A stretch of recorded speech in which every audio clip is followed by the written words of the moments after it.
I'm Nirav Chheda. I'm Senior Derivative and Technical Analyst at Nirmal Bang. Today's topic is about options. Options is one topic which is very complicated and complex. Now there are a lot of calls, lot of puts, lot of stocks amongst them. Then after that there are strikes. There are 10 strikes above, 10 strikes below. Then which strike to buy, and a lot of risk involved along with it. Now, what really happens is one gets very confused as to what to buy and what to sell. I'd like to break it down for you today. Now, looking at the options market, when should one be a buyer? When should one be a seller?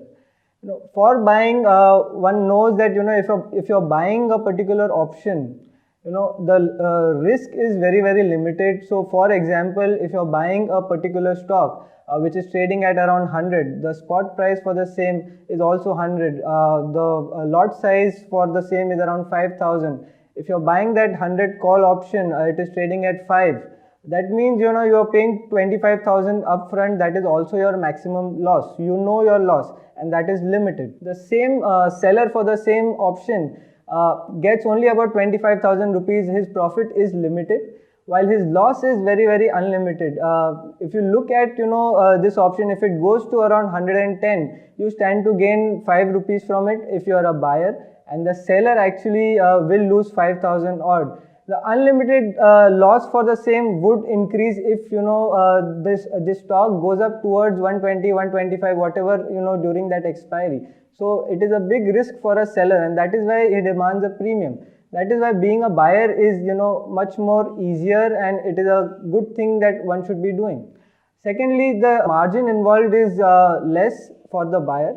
You only have to pay 25,000 as the margin when you are a buyer. For a particular seller, the margin for the same strike call that he is selling is 1 lakh rupees, while the buyer is paying only 25,000 odd rupees.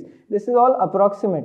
Again, now if you know that you are going to get only 25,000 rupees while you have to put in 1 lakh rupees upfront, that means the risk actually becomes more. Then there is a mark to market risk as well involved with the seller. Again, now when one should be a buyer, the VIX comes into the picture now. The volatility, if is in the range of 10 to 15, that is when one should be a buyer. It makes sense to buy at the money call option when the VIX is low. When the VIX is high, and if you are a buyer at those times, what happens is the risk actually increases. The premium is also higher. The same 5 rupees call that you have bought, you might be getting at 8 or 10 rupees depending on the VIX. So that is why being a buyer in low volatility is much better. For a seller, being a seller in high volatility, it is much better. And selling the out of the money options becomes much low riskier for the seller, because what really happens is at high VIX, out of the money options are actually highly priced, and you get good bargains for your particular call option that you sold, or the put option. Now, when is the benefit that one can have? The benefit for the buyer is when that particular stock gives a good move in your direction. So if you're buying that call again, that direction comes in, that direction for you, if that is more than 5 rupees and that whatever it goes up to, that means you're getting a good price for your particular call option. You stand to gain.